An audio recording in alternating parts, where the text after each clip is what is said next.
Mike's Daily Podcast. FF episode 1382-1382, and I'm your friend, your podcast pal, Mike Matthews, broadcasting from Cafe Anyway, located somewhere in Podcastro Valley, Mont, in the last place on earth. Today, Benita, the disgruntled fiddle player, the brewmaster, plus the segment that I love called Ridiculous Random Posts. Mike's Daily Podcast. Ridiculous random posts in the internet world, my friend. And speaking of the internet Mike's world, Daily Podcast. make sure you do your updates on your computer, because you don't want to get hacked. And then there's this ransomware thing that's out of whack, because you've gotta it's really whack. It's really whack, because, my friend, it's a pack of crap. The ransomware, it encrypts your files. Mike's Daily Podcast. And even if you pay the ransom in Bitcoin, which makes Bitcoin the most illegal Mike's sounding bit Daily of currency Podcast ever. But yeah. And I produce a show for a guy that he has on interesting guests, and this one guest came on that talked all about Bitcoin. He knew everything, and he was so excited and enthusiastic about Bitcoin. Young guy, beard, just got married, has a new baby, has a wife that looks great in a bikini. I don't know. Hey, it's the anniversary of the bikini today. We'll get into that. Look who walked in. Hi, Mom. How y'all doing? It's Benita, the rodeo queen. Oh, hi, Benita. Hi! You're wearing a bikini. I know! Anniversary of the bikini, that's right. Look who else is here. Mark, it's a disgruntled fiddle player. Tell you what. What? Someone else walked in. Oh, yeah, someone else did walk in. Hello, Mike. I'm a delicious earth beer. I'm the brewmaster. Oh, boy. Hi, Brewmaster. Drink some root beer or I'll cut you. Oh. Scary. Okay. Thank you for the root beer. Go! You know, a couple people I know, women that I've been friends with a long time, I don't live near them anymore, and actually they're married and such. They posted pictures of themselves in bikinis over the 4th of July break. They're at the beach, and it's hot where we are. We have to wear a bikini. Here's today's podcast picture. I didn't post the podcast picture of my friends in bikinis, but it's sort of like, what the... No. That was uncalled for. That was completely unnecessary. And that was inappropriate behavior. That is not appropriate behavior, okay? Behave yourself. But seriously, I mean, kudos to you. Kudos. Whatever a kudo is. I know what a Cujo is. That was like a weird Stephen King book movie dog thing. And, oh, hi, Cujo. Hi. Ow. He just took my arm. Oh, well. Basil brought it back. Thank you, Basil. I'm just saying, it's a little surprising sometimes when you see your friends in a bikini that you had not seen before, especially your guy friends. But whatever, that's either here nor there, over there, up there, over there, behind your ear, I don't know. Cafe, I don't know. I mean, Cafe Anyway. Anyway. It's great to have my button bar back. The only problem with doing the show in Pleasanton is I don't have access to this button bar, and I love this button bar. And I'd like to welcome you to the button bar. Can I pour you a drink? Well, I can't, but the wonderful brewmaster can. That's right, Mike. Enjoy some delicious earth beer. Oh, boy. Girls in bikinis. Yeah, we'll get to that story in a moment, but ransomware... This whole thing, they had a specialist on C-SPAN this morning, and he said you should update your computer. If you're suspicious about what the update is, go to the website of like Windows or whatever your operating system is, Apple, and make sure that it's the right update. It came from them, and that's what you should be updating to. And then air gap your backup. Any backup you have it away from your system, not connected at all to your system, and air gapped. I used to listen to a daily, it was called like InfoSec Daily or something, and I used to listen to it even though I had no idea what the hell they were talking about. But I found it maybe that's the people that listen to this show. And they were talking all about, have I even mentioned what the podcast picture was? I got sidetracked, sorry. Basil in the water. Yes, he was enjoying a wonderful playing in the water at the Hayward Regional Shoreline. I was talking about that yesterday, and how I saw wild artichokes growing. And Basil was in the water looking out, and you can see the clouds over. See, it's kind of an interesting picture if I describe this to you, in that the East Bay is awesome. To all you peninsula heads, you snob peninsula, you snob insulas that are insular, and you don't like us over here on the East Bay side of the Bay Area. Well, in the words of the wonderful band, the all-star band, Smash Mouth, I'd like to say to you, fush you, Mang. Fush you, Mang, because the wonderful, in this picture you can see, it's so sunny and beautiful here on the East Bay side, and there's a little bit of a beach at the Hayward Regional Shoreline, and Basil went into the water, was playing and digging in the sand and having a great time. Now, we would have gone to Half Moon Bay, but that's on the other side of the peninsula, and it is foggy and cold over there. And you can see in the picture, the podcast picture, off in the distance, the peninsula and clouds over the peninsula. Do I hate the peninsula? Because I dated a girl that I met on OkCupid that was a total crazy nut. A crazy nut who got married after we broke up about a couple months later. Maybe. But to each their own. One man's crazy nut is another man's angel. That's a true statement. That's true. Another statement is that, what do you call it? The necessity is a motherhood of something. You know what? The point is, you should air gap your backup and never trust, always verify. That's the statement I wanted to say, which is attributed to Reagan, but I think it's one that always verify. Now, I have verified these news stories as far as I can today, and I will get to those. We will get to those now. MIKEs-DAILY-PODCAST.com is the website to go to listen to past shows, see past podcast pictures, help out the show through the Amazon. If you're going to buy on anything on Amazon, what you do is, I'm going to do it for you now. You click on that Amazon link, and my website disappears, and there's Amazon. And you can start shopping.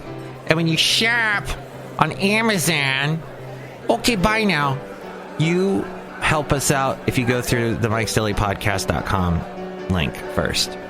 There's also the PayPal if you'd like to help us out that way, and there are all the other links to social media. We're all over the place, my friend. We're even on Tumblr. Somebody messaged me on Tumblr, which I don't go on Tumblr too much, but if you message me on Tumblr, it may take me a month to respond to you, but they wanted to be on the show. So that's a great way to get a hold of me, or you can call me at 336-MM-DAILY, 336-MM-DAILY, or MIKEs-DAILY-PODCAST@gmail.com. And now, let's get to the segment called Ridiculous Random Posts. These are posts that were posted to the internet by news sources that are ridiculous. The story content, just ridiculous. But sometimes the things in true life are ridiculous, my friend. My podcast pal. At a rally and parade in the border town of McAllen, Texas, yesterday, Ted Cruz clashed with a group of protesters who booed, heckled, and attempted to question him about his support for a bill that would repeal the Affordable Care Act. Crews attempted to work the crowd and shake hands while avoiding the protesters who held up signs reading, "We're pissed! No Medicaid cuts! No transfer of wealth for our kids! Our health? Wait, no transfer of wealth for our health." There we go. And the number 4 instead of the word for. A reference to the massive tax cuts for the wealthy in the Senate GOP's healthcare bill. Other protesters held signs attacking Cruz for his position on immigration and climate change. He's running for re-election and fending off a challenge from Beto O'Rourke, a Democrat. He acknowledged the loud protest when he took the podium to speak yesterday morning. "I will say, you have a right to speak, and I will always defend your right." When later asked by a reporter about the protesters, however, he dismissed them as a small group of people on the left who right now are very angry. He wrapped up his appearance by riding through the streets of McAllen in a vintage convertible that was purple because he's gay. What? Huh? Purple because he's a Prince fan. What? Huh? These assumptions. That last part was an assumption. He just rode in a purple. Purple's a nice color. I like purple. Purple Rain. After canceling a friend of mine, Stormy Phoenix, went to see Sheila E. in concert at the fair. And Sheila E. at the Alameda County Fair did a tribute to Prince, a song that he wrote specifically for her longtime friend and someone who collaborated with her many times. And her big hit songs were because of Prince, basically, and his input. And she did a tribute song to him, and my friend Stormy Phoenix cried. She said she got very teary-eyed. She couldn't explain it, because she had seen Sheila E. before at the Stanislaus County Fair, but was not moved as much as this time at the Alameda County Fair. And I say, thank you for that story, Stormy. The Stormy story. Facebook is challenging the government over data searches that are possibly related to protests that happened during Donald Trump's inauguration. Facebook received warrants from prosecutors to search 3 accounts.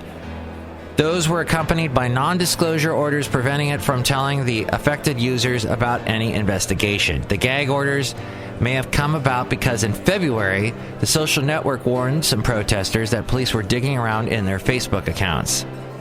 Some of the Trump inauguration arrests were denounced by press freedom organizations because they involved journalists. The New York Times said these felony charges are bizarre and essentially unheard of when it comes to journalists here in America who are just doing their jobs. Facebook lost an initial challenge to the gag order, but took the case to the D.C. Court of Appeals. The decision is still pending, but the court did rule that Facebook and the government could post an unsealed notice to any groups with an interest in the matter.